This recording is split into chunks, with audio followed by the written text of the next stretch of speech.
রয়টার্সের সাক্ষাৎকার সর্বশেষ যেটা দিয়েছেন শেখ হাসিনা এবং টেলিফোন সাক্ষাৎকার দিয়েছেন, সেটার পরে উত্তেজনা এতটাই ছড়িয়েছে যে সেটাকে কেন্দ্র করে বর্তমান রাষ্ট্রপতিকে সরিয়ে দেওয়ার ঘটনাও ঘটতে চলেছে বলে অনেকে মনে করছেন। রয়টার্সের ওই উত্তেজনা এতটুকু কমেনি যখন, ঠিক তখন সেই সময়ে দাঁড়িয়ে আমরা দেখছি যে শেখ হাসিনা এবার জাপানি গণমাধ্যম কিয়োডো নিউজকে নতুন সাক্ষাৎকার দিয়েছেন এবং সেখানে তিনি আবারও পুনর্ব্যক্ত করেছেন তার দেশে ফেরার কথা এবং তিনি এটাও বলেছেন দেশে ফিরলে কেমন ঝুঁকির মুখে তাকে পড়তে হবে সেই ব্যাপারটা তার মাথায় আছে। তার মাথায় যদি সেই ব্যাপারটা থেকে থাকে তাহলে কেউ তো জেনে শুনে আগুনে ঝাঁপ দেওয়ার কথা নয়। তাহলে কি তিনি মনে মনে ব্যাপারটা সেরে ফেলেছেন আগুন নিভানোর? মানে আগুন কি নিভিয়ে ফেলেছেন? যেটাকে আমরা আগুন মনে করছি, আগুনে ঝাঁপ দিচ্ছেন তিনি জেনে শুনে, আদতে সেটা আগুন নয়, সেটা একটা তুলার পাহাড় যেখানে তিনি নিরাপদে লাফ দিতে পারেন। প্রশ্ন জাগছে অনেক।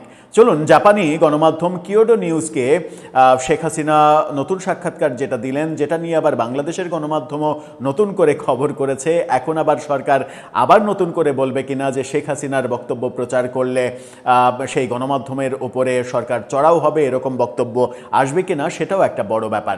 বাংলাদেশের গণমাধ্যম বিডি নিউজ 24 জাপানের কিয়োডো নিউজকে উদ্ধৃত করে এই খবরটা সামনে নিয়ে এসেছে।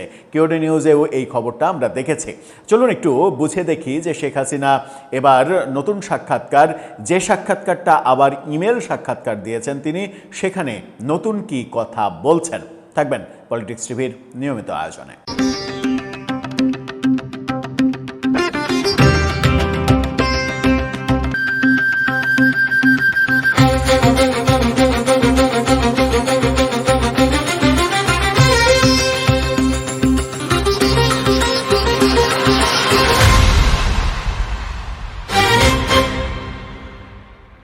দর্শক, বলছিলাম শেখ হাসিনার আবার নতুন সাক্ষাৎকার, এবার জাপানি পত্রিকায়, এবং সেখানে তিনি তার দেশে ফেরার ঝুঁকি তিনি জানেন, তিনি সচেতন, সেই কথা বললেন। কিয়োডো নিউজকে উদ্ধৃত করে বিডি নিউজ 24-এর শিরোনামটা বরং আপনাদের দেখাই, সেটা দেখলেই বুঝতে পারবেন। সেখানে বলা হচ্ছে, দেশে ফেরার ঝুঁকি আমি জানি, কিয়োডো নিউজকে শেখ হাসিনা। মানবতা বিরোধী অপরাধের অভিযোগে ফাঁসির দণ্ডপ্রাপ্ত এই নেত্রী শেখ হাসিনা বলেছেন ঝুঁকির বিষয়টি জেনেও তিনি দেশে ফিরতে বদ্ধপরিকর। জাপানের বার্তা সংস্থা কিয়োডো নিউজকে দেওয়া এক লিখিত সাক্ষাৎকারে বলেছেন, আমি বাংলাদেশে ফিরে আসব, আমি আদালতে হাজির হব। তিনি আদালতে হাজির হবেন, কিন্তু আদালতে হাজির হওয়ার সুযোগ তাকে দেয়া হবে না, এই কথা স্পষ্টভাবে স্বরাষ্ট্রমন্ত্রী এবং আইনমন্ত্রী বলে দিয়েছেন। এর আগে বার্তা সংস্থা রয়টার্সকে দেয়া সাক্ষাৎকারের কথা আমরা জানি। তিনি বলেছেন যে আমি শুধু একা নয়, নির্বাসিত জ্যেষ্ঠ আওয়ামী লীগ নেতারাও তার সঙ্গে ফিরবেন এবং আত্মসমর্পণ করবেন, সেই কথা বলেছিলেন। এবার কিয়োডো নিউজকে তিনি বলছেন, তারা আমাকে কারাগারে পাঠাতে পারে, এমনকি আমাকে ফাঁসিতে ঝোলানোর চেষ্টা করতে পারে, আমি সেই ঝুঁকির কথা জানি। এখানে তিনি বলছেন চেষ্টা করতে পারে, তার মানে তারা আমাকে ফাঁসিতে ঝুলাতে পারে, সরাসরি এই কথাটা বলছেন না, বলছেন চেষ্টা করতে পারে।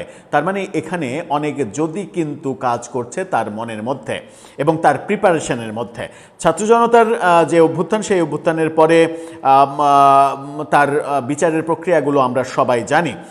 শেখ হাসিনাকে ফিরিয়ে আনার চেষ্টাও সরকার করছে, সেটাও আমরা জানি। কিয়োডো নিউজকে দেওয়া সাক্ষাৎকারে মৃত্যুদণ্ডের যে রায়, আদালতের যে রায়, সেই রায়কে প্রত্যাখ্যান করেছেন, বলেছেন রাজনৈতিক উদ্দেশ্য প্রণোদিত এই রায়, অর্থাৎ সেই রায় সুষ্ঠু বিচার না, বিচারের নামে প্রহসন, নাটক, মিডিয়া ট্রায়াল, এরকম আখ্যা দেওয়ার চেষ্টা করেছেন। শেখ হাসিনা যে সাক্ষাৎকার বলছেন, বাংলাদেশের ভবিষ্যৎ প্রসঙ্গে কথা বলেছেন। শেখ হাসিনা হত্যার নির্দেশ দিয়েছেন, যে অভিযোগগুলো আসছে সেগুলো তিনি অস্বীকার করছেন। কিয়োডো নিউজকে তিনি বলছেন, স্বাধীন বিদেশি ফরেনসিক বিশেষজ্ঞরা যদি প্রত্যেক ব্যক্তির মৃত্যুর কারণ এবং কোন অস্ত্র বা গুলি থেকে তা হয়েছে তা পরীক্ষা করেন, তাহলে এখনও সত্য উদ্ঘাটন করা সম্ভব। অর্থাৎ জুলাই আন্দোলনে যে মৃত্যুর ঘটনা দাবি করা হচ্ছে 1400 জন, যদিও 843 জনের মতো গেজেট প্রকাশ করা হয়েছে, সেই মৃত্যু কিভাবে হয়েছে এখনও যদি বিদেশি বিশেষজ্ঞ ফরেনসিক টিম এটা নিয়ে প্রতিটা মরদেহ গবেষণা করে তাহলে উঠে আসবে যে এর পেছনে প্রকৃত কারণ কি। তিনি বলছেন যে বাংলাদেশের ভবিষ্যৎ নিয়ে তিনি বলছেন, একটি স্থিতিশীল বাংলাদেশ শুধু বাংলাদেশের জন্য নয়, দক্ষিণ এশিয়া, বঙ্গোপসাগরীয় অঞ্চল, উন্নয়ন সহযোগী এবং জাপানের মতো যেসব দেশ আমাদের উন্নয়ন যাত্রায় আস্থা, সম্পদ ও বন্ধুত্বের বিনিয়োগ করেছে তাদের জন্যও গুরুত্বপূর্ণ। দেশের প্রয়োজন ক্ষত নিরাময়, তবে পুনর্মিলনের অর্থ দায় মুক্তি হতে পারে না। অপরাধের জন্য দায়ীদের যথাযথ আইনি প্রক্রিয়ার মুখোমুখি হতে হবে এমন কথাও বলেছেন। যারা অপরাধী তাদেরকে আইনের মুখোমুখি হতে হবে, তার মানে তিনি নিজেকে অপরাধী মনে করছেন না। বাংলাদেশে এখন শেখ হাসিনার দল আওয়ামী লীগের রাজনীতি নিষিদ্ধ, ফলে নির্বাচনে অংশগ্রহণ করতে পারেননি। সেই প্রসঙ্গ ধরে শেখ হাসিনা বলেছেন, আগামী 1 দশক পুনরুদ্ধার ও নবায়নের দশক হতে পারে, তবে তা তখনই সম্ভব যখন গণতন্ত্র পুনঃপ্রতিষ্ঠিত হবে এবং জনগণকে নিজেদের ভবিষ্যৎ নিজেরাই নির্ধারণ করার সুযোগ দেয়া হবে। তার মানে তিনি পরোক্ষভাবে যেটা বলতে চাচ্ছেন, জনগণ এখন মানে স্বাধীনতা ভোগ করছে না, জনগণ এখন পরাধীন। এই পরাধীন জনগণকে স্বাধীনতা দিতে হবে, তারপরে আগামী 1 দশক গণতন্ত্র এবং মানে সব কিছু পুনরুদ্ধারের জন্য সময় ব্যয় হবে। তার মানে তিনি বলতে চাচ্ছেন যে গত 2 বছরে দেশ এতটা পিছিয়েছে যে এটা মানে এই ক্ষত পুনর্নির্মাণের জন্য আগামী 1 দশক কিংবা 10 বছর সময় লাগবে। শেখ হাসিনা যেভাবে আস্থার সঙ্গে কথা বলছেন, যে কথা শুরুতে বলছিলাম যে আমরা মনে করছি শেখ হাসিনা জেনে শুনে আগুনে ঝাঁপ দিচ্ছেন, কারণ আসলেই তো তাকে গ্রেপ্তার করা হবে এবং তার যে মৃত্যুদণ্ডের রায় সেটা কার্যকর করার চেষ্টা করা হবে। সেই পথেই হাঁটার কথা সব কিছু যদি ঠিকঠাক থাকে, তাহলে তো এরকম মনে হওয়ারই কথা আমাদের যে তিনি আগুনে ঝাঁপ দিচ্ছেন।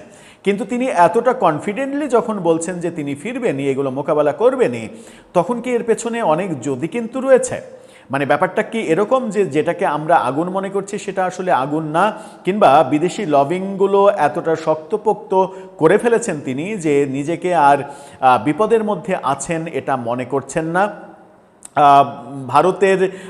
ভারতে আমেরিকার রাষ্ট্রদূত এবং দক্ষিণ এশীয় অঞ্চলের দায়িত্বপ্রাপ্ত ব্যক্তি সার্জিও গোর, তিনি বাংলাদেশ সফরে আসছেন খুব শীঘ্রই এবং সেই সফরটাকে কেন্দ্র করেও অনেক আলোচনা চলছে যে সেই সফরেও অনেক কিছু ঘটে যেতে পারে।